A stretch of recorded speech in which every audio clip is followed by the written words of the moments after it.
Ouais, on est plus de 24 heures après et franchement, toujours aussi heureux. Wesh la famille, j'espère que vous allez bien. On se retrouve pour une toute nouvelle vidéo, et une vidéo un peu plus à froid pour reparler du match entre le Paris Saint-Germain et l'OM, pour revenir vraiment plus globalement sur la dinguerie qui s'est passée. Parce que c'est vrai que plus les heures passent et en fait plus je m'en rends compte les gars de la folie qu'on vient de faire, c'est même si je suis très mesuré là les gars, on est vraiment 24 heures après, j'arrive à vraiment prendre du recul et on va parler les gars de comment vraiment on a réussi à les asphyxier. L'OM les gars qui a pas existé pendant quelques, enfin, en vrai, pendant 90 minutes, les gars, j'ai aucun moment en tête. J'ai regardé le match, les gars, là, je viens de le regarder en entier. J'ai aucune occasion en tête, les gars, où l'OM a réellement existé.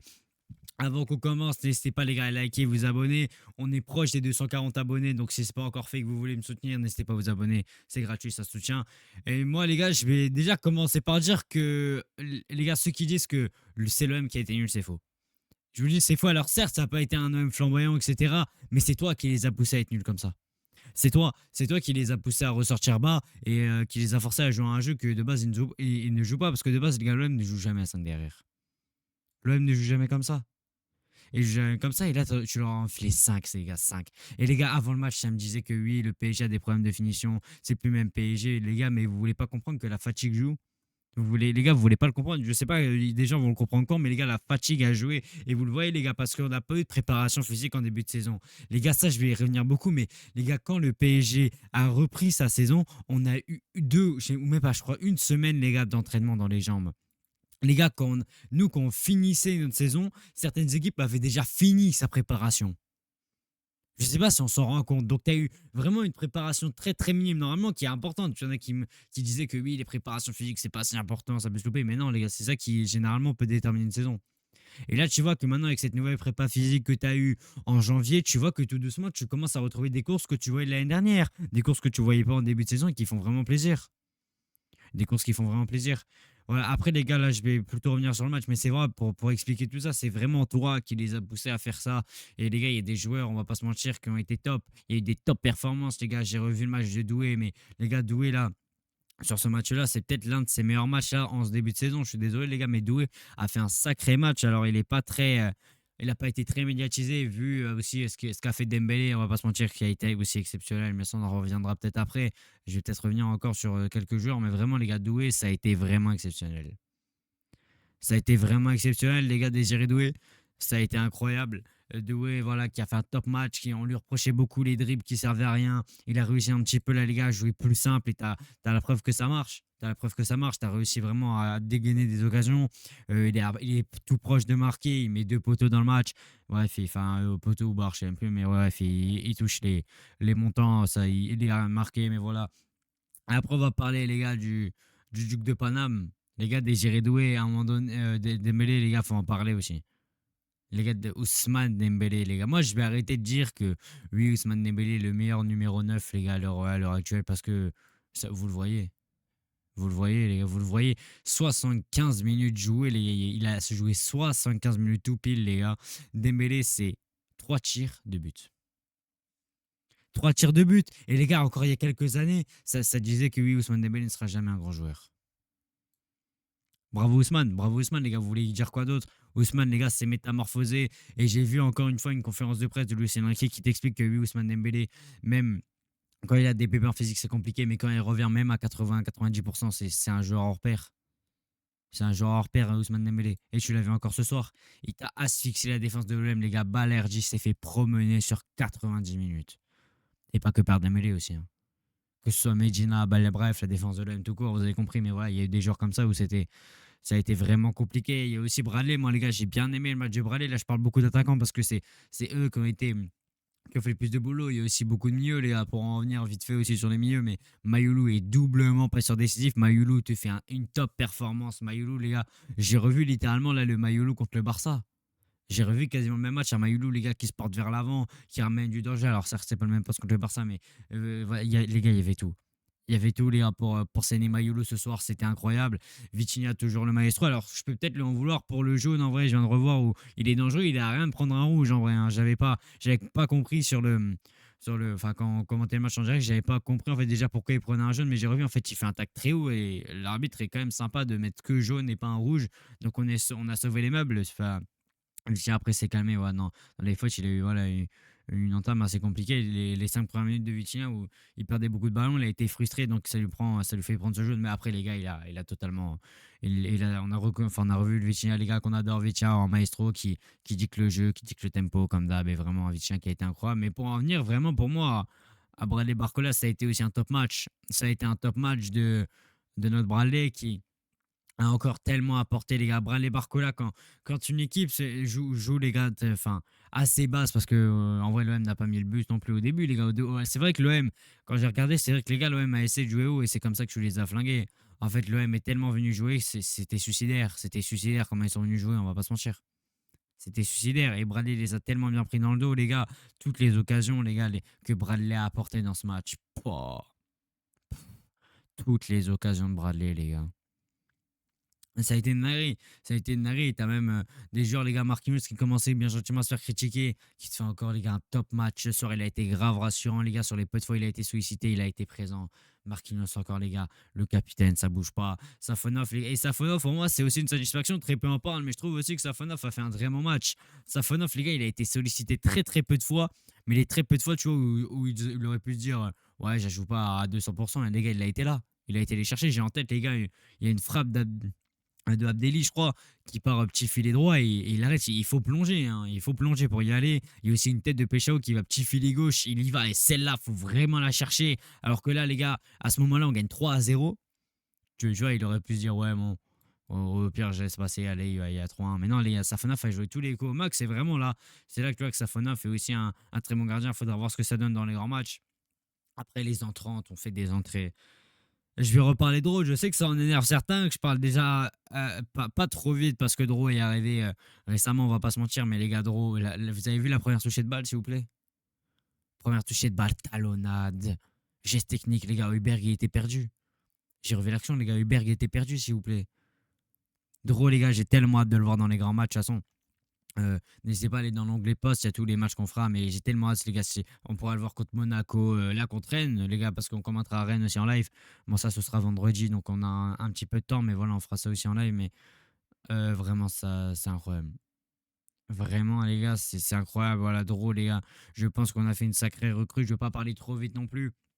J'espère en tout cas ne pas me tromper, mais je pense que les gars, Dro va tellement apporter dans ce PSG. Je vous ferai même peut-être une vidéo pour parler peut-être de Dro, les gars. Dites-moi si ça vous intéresse pour parler de Dro Fernandez, mais voilà, c'était pour parler un peu de Dro. Après, les gars, les deux meilleurs entrants, on va pas se mentir, dans l'ensemble, c'était Visca Kvaratskhelia et Kangilny. Kvara, les gars, te met une reprise de volée sur un centre, encore une fois, de Ousmane Dembélé et qui. Oh là là. Les gars, la reprise de Gvara, les gars, est incroyable. La reprise de Gvara Srelia, les gars, elle est juste exceptionnelle. La reprise, les gars, de Gvara, elle est. Les gars, c'est puissant, ça part petit filet. Vous voulez faire quoi? Vous voulez faire quoi, là, les gars? Vous voulez faire quoi? Vous voulez faire quoi, les gars? Gvara a fait tellement de. Une entrée, les gars, top. Les gars, on critiquait beaucoup Gvara parce qu'on disait. Oui, tous nos joueurs sont bons à gauche, Bradley, Doué, Gvara, mais Gvara entre à droite quand il met ce but. Et il joue à droite. Et Gvara te fait une top perf à droite et quand il passe à gauche, j'en parle même pas. Pareil pour Kangini, les gars. Pareil pour Kangini. Très très bonne entrée, tu mets son but. Le but est magnifique aussi, il y a rien à dire. T'as tellement, les gars, t'as tellement bu cette défense de l'OM et même ce milieu, les gars. En 3-4 passes dans le demi-espace, t'as réussi à libérer vraiment des occasions folles et tu voyais les gars que l'OM ne suivait plus. Les gars, déjà au 3-0, l'OM avait lâché. Tu vois qu'ils avaient décroché. Après, les gars, est-ce que De Zerbi va partir? Apparemment, les gars, là, De Zerbi avec le vestiaire, ça a l'air compliqué. Voilà, d'ailleurs, les gars, pour ceux qui n'ont pas vu l'info, je vous le dis, mais Habib Bey, les gars, a été licencié de Rennes, si j'ai pas connu. Donc bon, c'est vrai que là, j'aurais voulu voir notre équipe voilà, contre Rennes avec un grand Rennes et tout, mais parce que Rennes, bon, je trouve que le Rennes d'Habib Bey est plutôt bon.